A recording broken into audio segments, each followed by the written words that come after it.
The ballroom was alive with energy, a swirling mix of music, laughter, and clinking glasses. It was her company's year-end gala, a night she insisted I skip. Just a work thing, she'd said, and I almost believed her. But something about the way she had gotten ready that evening gnawed at me. The precision in her movements, the nervous energy as she stood in front of the mirror smoothing her dress, checking her reflection more times than usual. And the perfume, the one she saved for special occasions, the one she hadn't worn around me in months. It was like the air around her crackled with some unspoken tension. I tried to brush it off, even told myself I was overreacting. But hours passed, and the unease in my chest only grew heavier. It wasn't jealousy. It was something darker, a sense of dread that crept under my skin and refused to let go. I couldn't sit at home any longer. Before I knew it, I was out the door, driving toward the hotel where her gala was being held. When I arrived, the lobby was filled with people milling around in tuxedos and evening gowns. I kept my head low, blending into the crowd as I made my way to the ballroom. As I stepped inside, the dim lighting and soft, golden glow of the chandeliers welcomed me into a scene of effortless elegance. The room buzzed with conversation and laughter, punctuated by the occasional cheer from a nearby table. Servers moved gracefully between the guests, balancing trays of wine and hors d'oeuvres. And then I saw her. She stood near the bar, her silhouette unmistakable against the backdrop of glittering glasses and polished wood. The dress clung to her figure, a sleek black number that I'd seen hanging in her closet for weeks. I'd asked her once why she never wore it, and she'd laughed, saying it wasn't the right occasion. Apparently, tonight was. Her head tilted slightly as she laughed, her long earrings catching the light with every movement. Her hand rested lightly on the arm of a man standing beside her, a man I didn't recognize. He was leaning in close, speaking into her ear, his body language casual yet intimate. My stomach churned. The way she smiled, the way she leaned in ever so slightly, it was a language I understood too well. She wasn't just talking to a colleague. I froze, caught between the urge to storm over and the primal fear of what I might uncover. My legs felt like lead, my pulse roaring in my ears as the scene unfolded like a play staged just for me. The man handed her a glass of wine, his fingers grazing hers for a moment longer than necessary. She didn't pull away. If anything, she seemed to relish the attention, her eyes sparkling in a way I hadn't seen in years. The music swelled, filling the room as couples moved toward the dance floor. I stayed rooted in place, my fists clenched at my sides. She turned slightly, her profile now visible, and for a fleeting moment, I thought her eyes might meet mine. But she was too engrossed in her conversation, too lost in the world she shared with this stranger. A server passed by, offering a glass of champagne, and I grabbed it without thinking. The cold fizz hit the back of my throat, but it did nothing to quench the fire spreading through my chest. I wanted to call her name, to step into her line of sight and force her to explain what I was seeing. But I didn't move.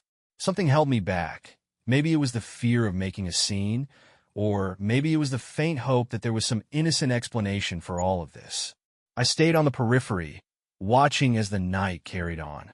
The man said something that made her laugh again, and she touched his arm, her fingers lingering for just a second too long. It wasn't just a gesture. It was a signal, a silent confirmation that there was something between them. The room suddenly dimmed, and a spotlight illuminated the stage at the far end of the ballroom. The MC's voice boomed over the speakers, calling for everyone's attention. A year-end tribute, he announced, a celebration of the team's accomplishments. The crowd turned toward the screen as a video montage began to play, showcasing highlights from the year. Team-building events, office parties, smiling faces. I tried to focus, but my eyes kept drifting back to her, still standing with him in the corner, their bodies close, their conversation uninterrupted. And then the video shifted. The playful background music faded into something softer, more intimate. The screen displayed a new set of clips, dinners, private moments, footage that didn't belong in a corporate montage. My chest tightened as I realized what I was seeing. There she was, my wife, sitting across from the same man in a dimly lit restaurant.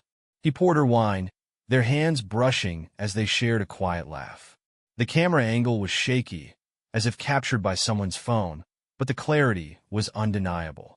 The audience began to murmur, a ripple of whispers spreading through the room. The video continued, showing moments that were too personal, too damning. A kiss on the cheek that lingered a beat too long. Her hand on his face, a look in her eyes I hadn't seen in years. And then the final frame. A still image of the two of them, their fingers intertwined, their smiles wide and carefree. Silence hung heavy in the air as the screen faded to black.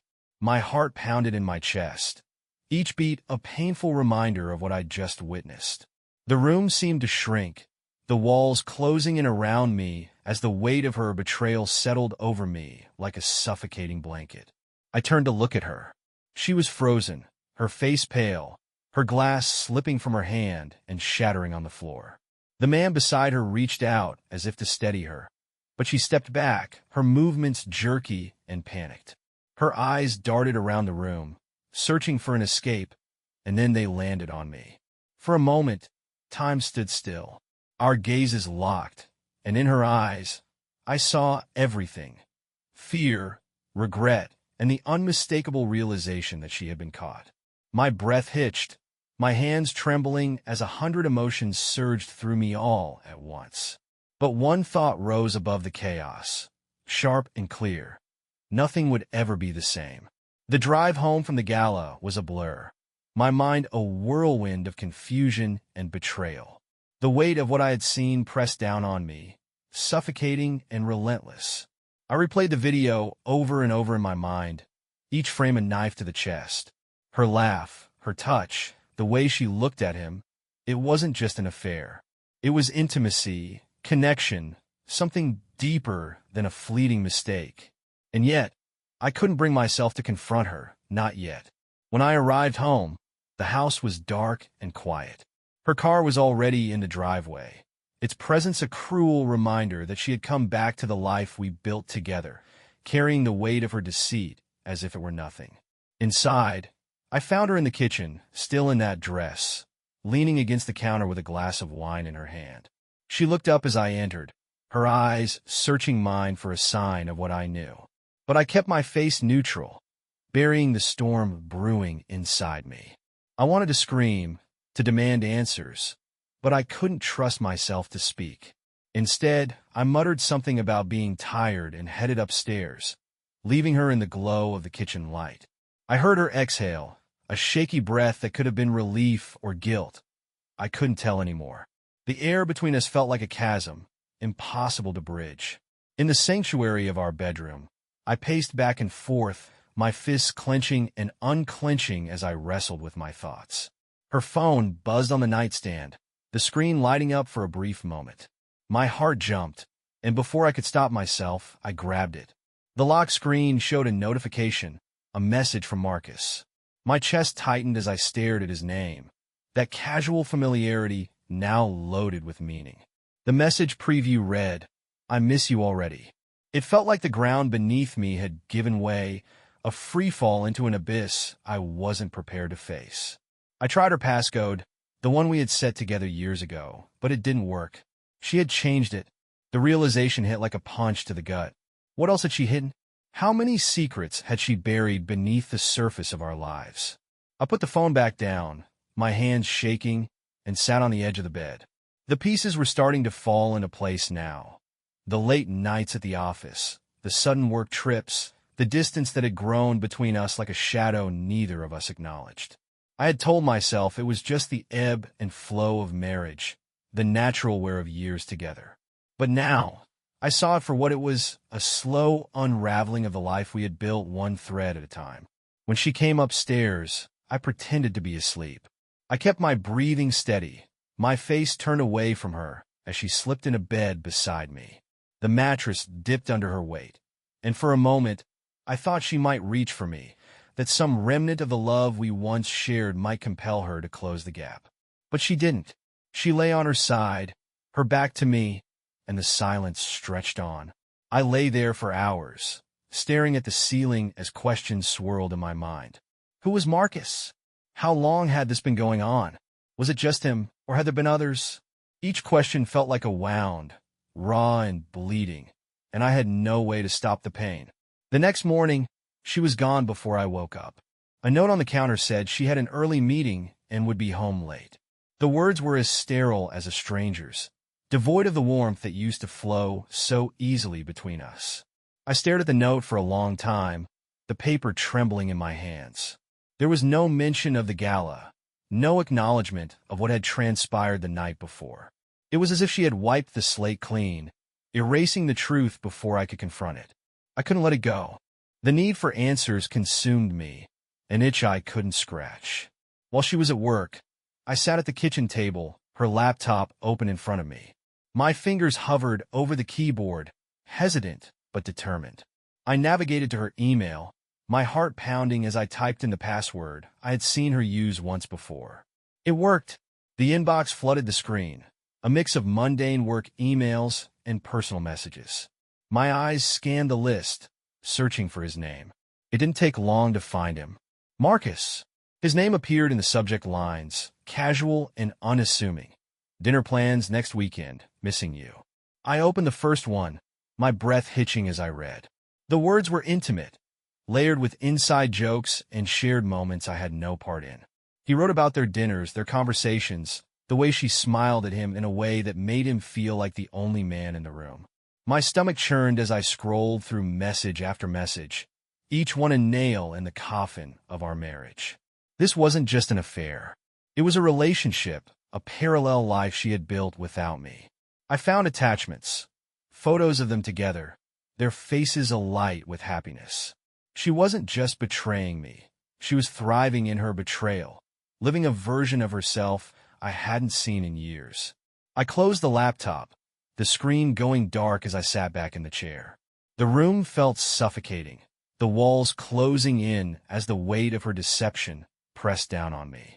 I wanted to confront her, to demand an explanation, but a part of me hesitated. What if she denied it?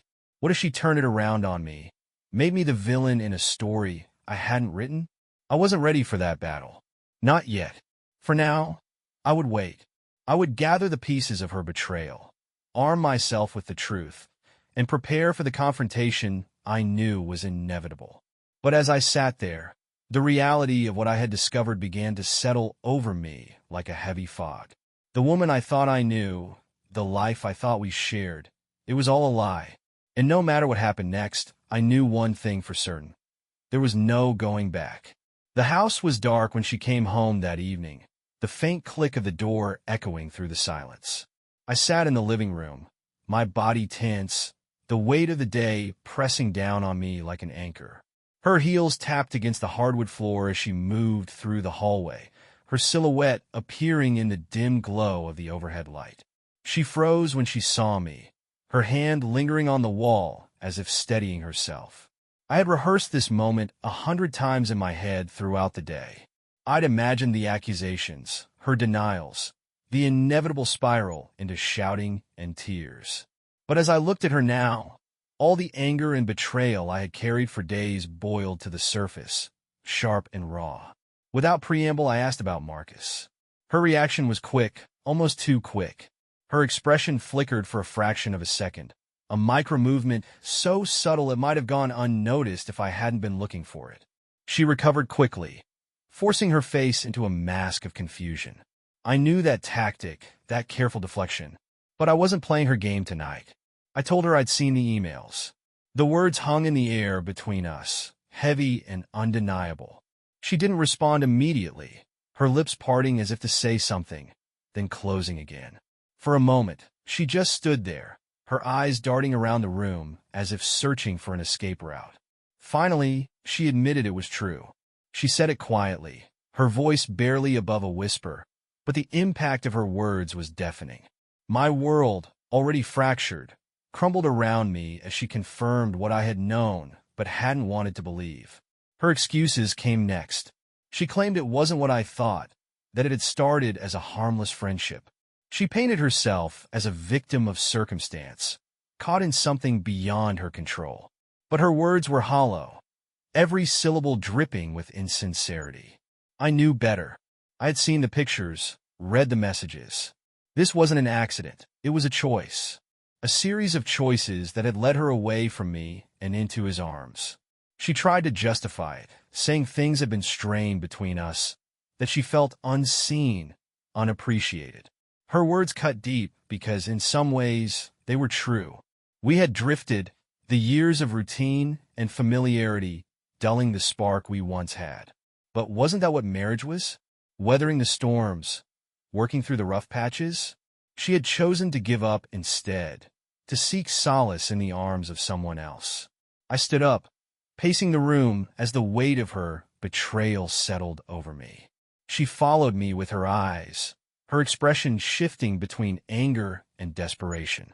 She begged for forgiveness, promised it was over, that she would cut ties with Marcus and focus on us. But her words felt like ash, crumbling under the weight of the truth. Trust was the foundation of any relationship, and she had burned ours to the ground. For a brief moment, I considered walking away, leaving the room, the house, everything. But I couldn't. I needed to say my piece, to unload the anger and hurt that had been festering inside me. I asked her if she ever thought about what this would do to me, to us. If she ever considered the destruction her choices would leave in their wake. She didn't answer. Her silence was all the confirmation I needed. I asked her to leave the room, to give me space to think. She hesitated, her hand lingering on the back of the chair, as if she might try to say something else. But then she nodded and walked away, her heels clicking against the floor as she disappeared up the stairs. The quiet that followed was deafening.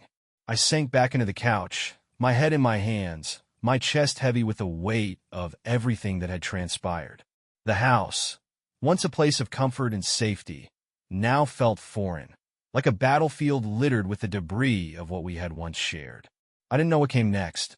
The idea of forgiveness felt impossible, yet so did the thought of ending everything we had built together. All I knew was that the person I had trusted most in the world had betrayed me, and there was no easy way to come back from that. As I sat there in the dark, the questions that had haunted me for days returned with a vengeance. How long had this been going on? Was Marcus the first, or just the latest? And perhaps the most painful question of all, had she ever truly loved me, or had it all been a lie? I didn't have the answers, and I wasn't sure I ever would. But one thing was clear. Our marriage, our life, everything we had built together, was now teetering on the edge of a cliff. And whether it fell or survived depended on what I did next.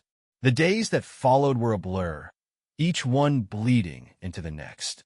The house was eerily quiet, a silence that felt heavier than words. Rachel had moved to the guest room, her presence reduced to the occasional sound of footsteps or the distant clatter of dishes in the kitchen. We avoided each other as if by some unspoken agreement, navigating the same space without ever crossing paths. I threw myself into work, using it as an escape from the storm raging inside me. But the distraction was short-lived. Every time I sat at my desk, her face flashed in my mind, her laugh with him, her smile, the way she leaned in to touch his arm. The images played on a loop, tormenting me no matter how hard I tried to block them out. Friends and colleagues began to notice the change in me. They asked if I was okay, their voices filled with concern, but I brushed off their questions with half-hearted excuses. I wasn't ready to share what had happened, wasn't ready to admit to anyone, even myself, that my wife had chosen someone else over me. At home, Rachel tried to break the silence a few times, offering half-hearted attempts to bridge the chasm between us. She suggested we talk, that we could work through this, but her words only deepened the ache in my chest. I wasn't ready to listen. Every time I saw her, I thought of the messages, the photos, the betrayal. How could we work through something that had shattered the very foundation of our relationship? One evening, I came home to find her sitting at the dining table, a bottle of wine open in front of her. Two glasses sat side by side, one of them untouched.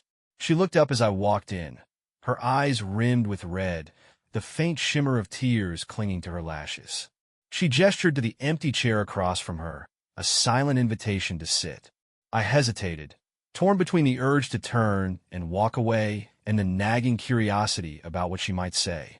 Finally, I sat, the chair scraping against the hardwood floor as I pulled it out. She poured a glass of wine and pushed it toward me, her hands trembling slightly. For a long moment, neither of us spoke. When she finally broke the silence, her voice was soft, almost a whisper. She said she was sorry, that she never meant to hurt me. She claimed it was a mistake, that she'd been lost, confused, searching for something she couldn't even name. Her words sounded rehearsed, as if she'd practiced them over and over before I walked through the door.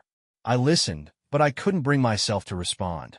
Her apology felt hollow, like a bandage on a wound too deep to heal. She said she wanted to fix things, to rebuild what we had lost, but I couldn't help but wonder if it was too late. The trust was gone, burned to ash by her lies and deceit. She asked if I could ever forgive her. The question hung in the air, heavy and suffocating. I wanted to say yes, to believe that forgiveness could somehow undo the damage, but I couldn't. Forgiveness required trust, and trust was something I no longer had to give. Instead, I told her I needed time to think, to process, to figure out if there was anything left of us worth saving. She nodded, her eyes glistening with unshed tears, and for a moment, I saw a flicker of the woman I had fallen in love with all those years ago. But the flicker was fleeting, quickly swallowed by the shadow of her betrayal.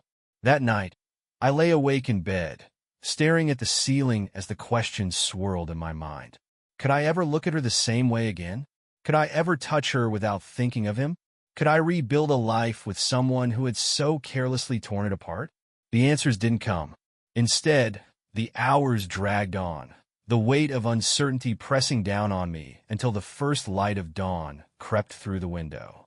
I rose, exhausted and defeated, and started another day that felt as hollow as the last. Rachel's attempts to mend the rift between us became more frequent in the days that followed. She cooked dinner, cleaned the house, left small notes on the counter apologizing for what she'd done.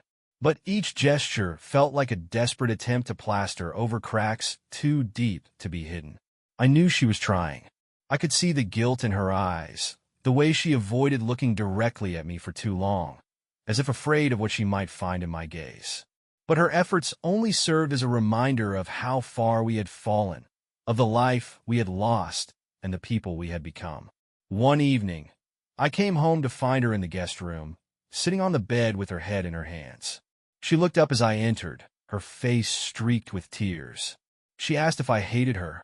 The question caught me off guard, and for a moment, I didn't know how to respond.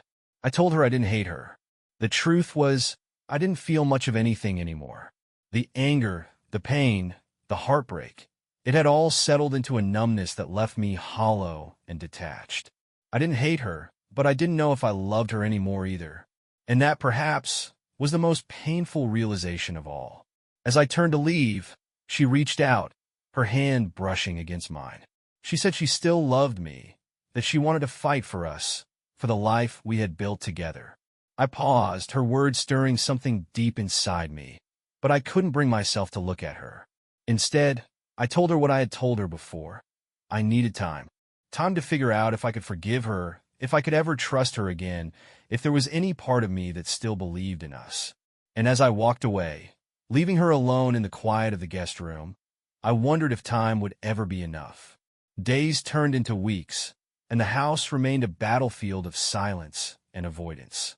Rachel's attempts to repair what was broken grew increasingly frantic.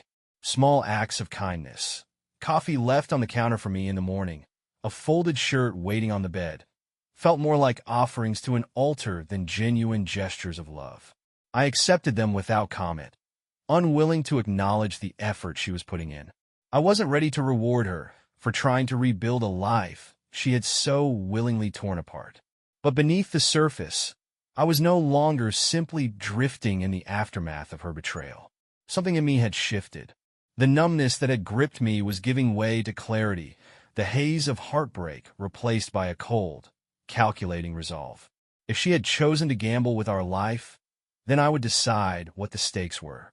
I would not be a passive player in this game.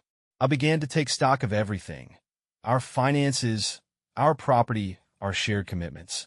I wanted to know exactly where I stood before making my move. Late at night, after Rachel had retreated to the guest room, I sat in the office going through bank statements, insurance policies, and our mortgage documents. I opened files I hadn't touched in years, spreadsheets detailing everything from our retirement plans to our joint investments. It wasn't just an exercise in logistics. It was an assertion of control, a reminder that I still held the reins, no matter how much she had tried to derail our lives. One evening, while she was out at what she claimed was a late meeting, I found myself scrolling through her messages again. I knew it wasn't healthy, but I couldn't help myself. I searched for Marcus's name, half expecting their conversations to have stopped. Instead, I found a few scattered exchanges, their tone muted compared to what I'd seen before. She was trying to end things, or at least that's what she wanted him to believe. But the way he responded, short, curt, almost angry, made it clear he wasn't ready to let go. My chest tightened as I read his words, accusations that she was stringing him along, frustration that she hadn't left me yet. It was clear that he didn't care about the life she was trying to salvage. He cared only about what he wanted from her. I closed the messages and leaned back in the chair, the realization settling over me like a heavy weight. She wasn't just betraying me. She was playing both sides, trying to keep the life she had with me intact while holding on to whatever fantasy she thought Marcus could offer. That was the moment I decided to act. The next day, I took an afternoon off work and met with a lawyer.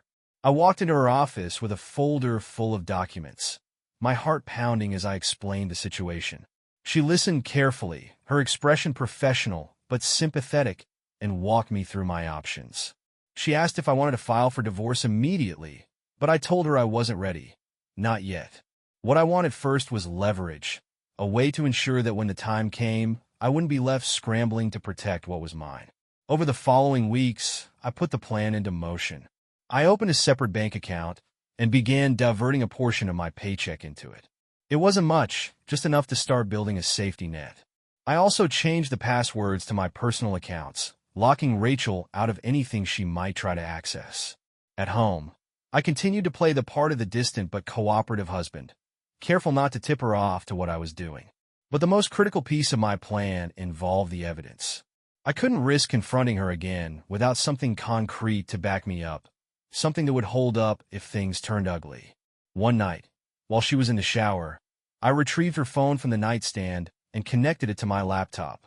I downloaded every message, every photo, every scrap of communication she had with Marcus. When I was done, I saved it all to an encrypted drive and hid it in a locked drawer in my office. The sense of control I felt after that was intoxicating.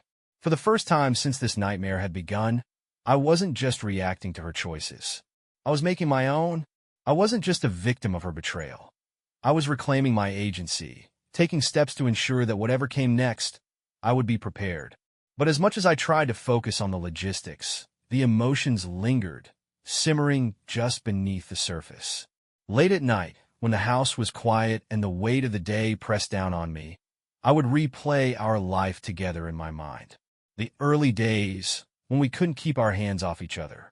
The laughter, the shared dreams, the sense of partnership that had once felt unbreakable. And then the more recent years, the distance that had crept in, the unspoken resentments we had let fester. There were moments when I questioned myself, wondering if I had played a role in her infidelity. Had I been inattentive? Had I let the routines of our life dull the spark that had once burned so brightly between us? But those thoughts never lingered for long. No matter what mistakes I had made, they didn't justify what she had done. She had made a choice, and now we were both paying the price.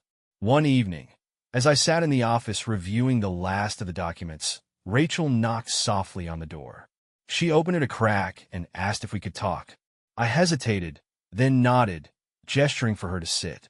She looked at me with tears in her eyes, her hands clasped tightly in her lap.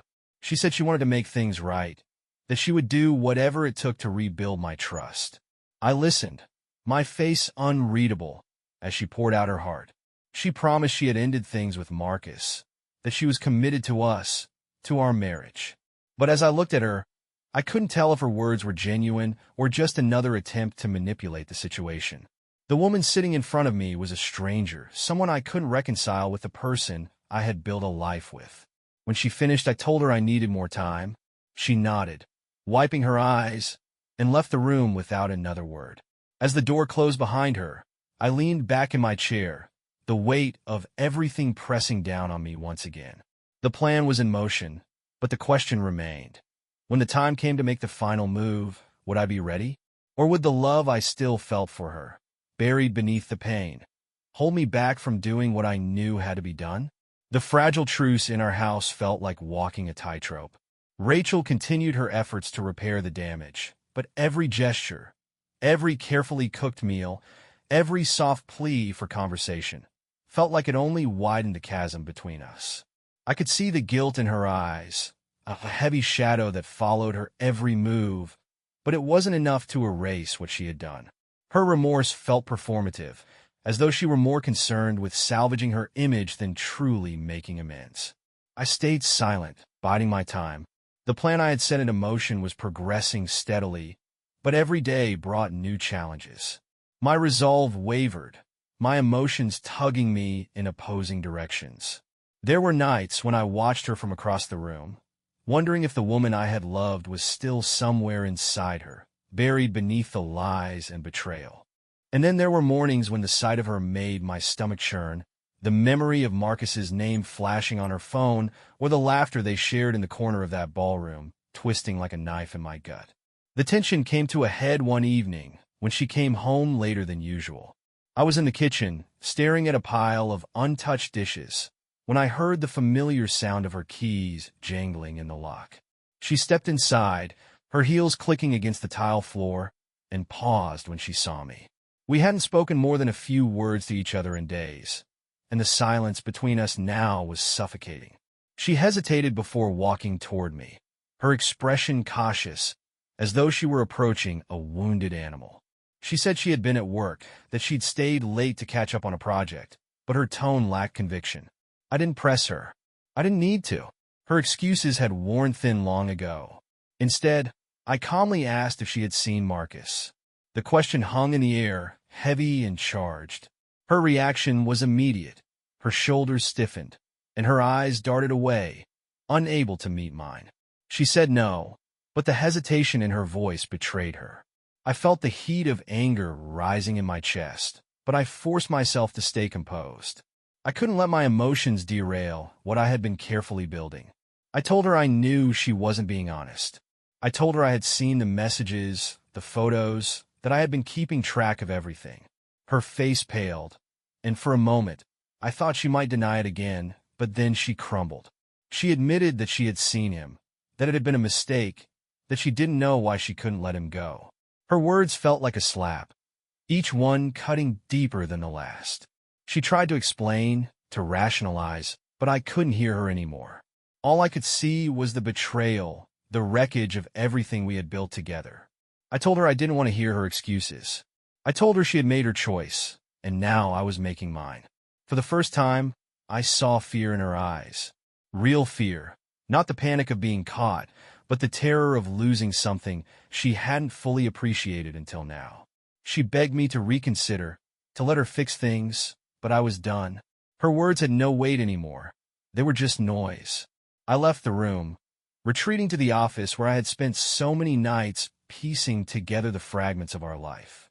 I sat at my desk, my hands trembling as I stared at the folder containing the evidence of her betrayal. I had everything I needed: the messages, the photos, the timeline of her lies.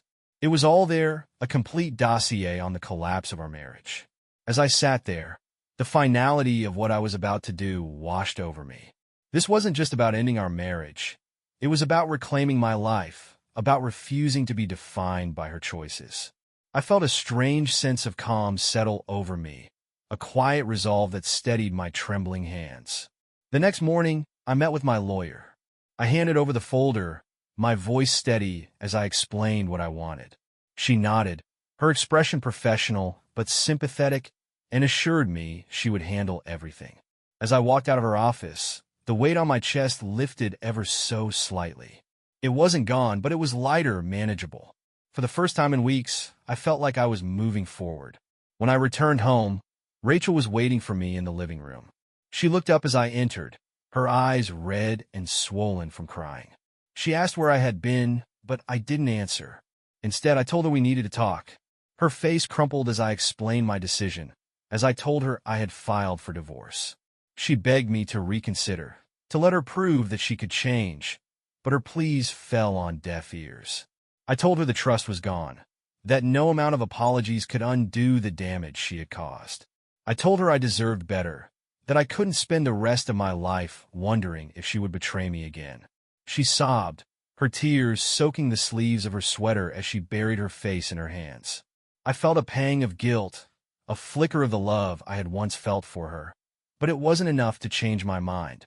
That night, as I lay in bed, I felt a strange mix of emotions, relief, sadness, anger, and hope all swirling together in a confusing blend.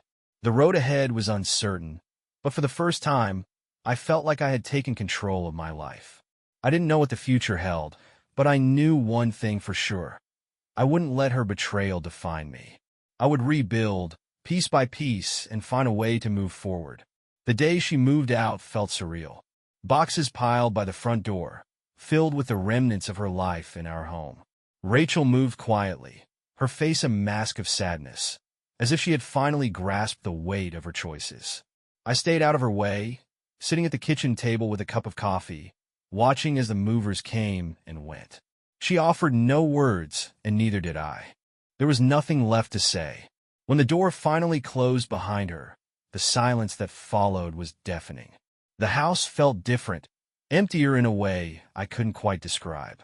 I walked through the now half-empty rooms, the spaces that used to be filled with the life we had built together. The photo albums on the shelf, the marks on the doorframe from when we painted the house together, even the faint scent of her perfume lingering in the bedroom. It all felt like echoes of a life that no longer existed. But alongside the sadness, there was also relief. The weight of betrayal that had been pressing down on me for weeks felt lighter now, like I could finally begin to breathe again. I wasn't naive enough to think the pain would vanish overnight, but I knew this was the first step in reclaiming myself, my life, and my future. In the weeks that followed, I focused on rebuilding. I poured my energy into my work, my hobbies, and my friendships, things that had been neglected in the shadow of my failing marriage. I reconnected with old friends, going out for drinks or inviting them over for dinner, rediscovering the parts of myself I had lost along the way.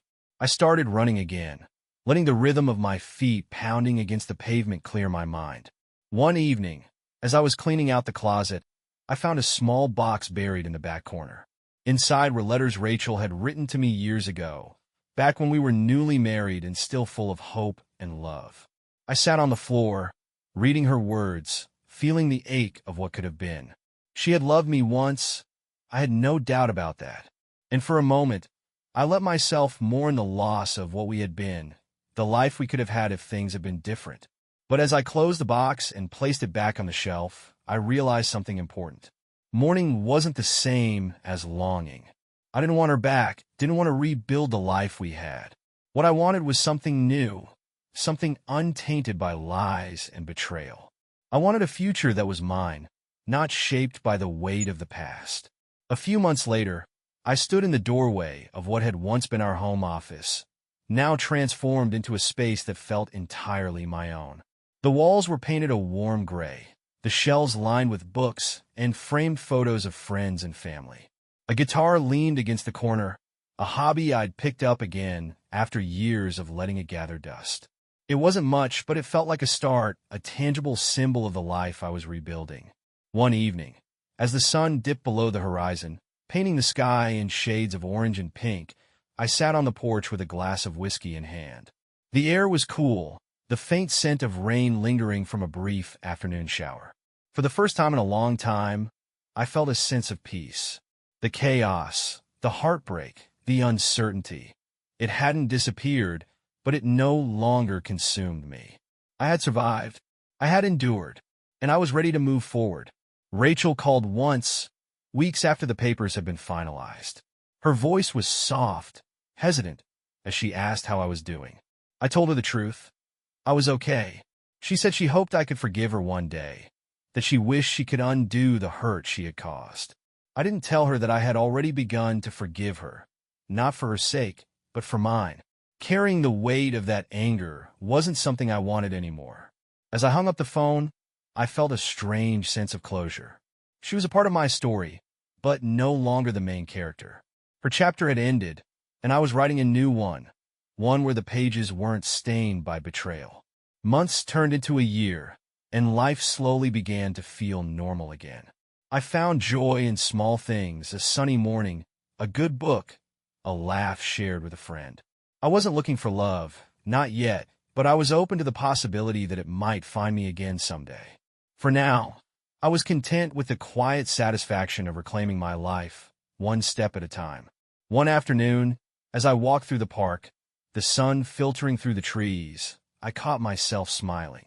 It wasn't a forced smile, not something I had put on for the sake of appearances. It was real, unbidden, a reflection of the simple happiness I felt in that moment. And I realized then that I was going to be okay. Life wasn't perfect. It wasn't the life I had planned or imagined. But it was mine, and for the first time in a long time, that felt like enough. Thank you for watching the video. Don't forget to subscribe to the channel so you don't miss interesting life stories, and write a comment if you like the story. See you.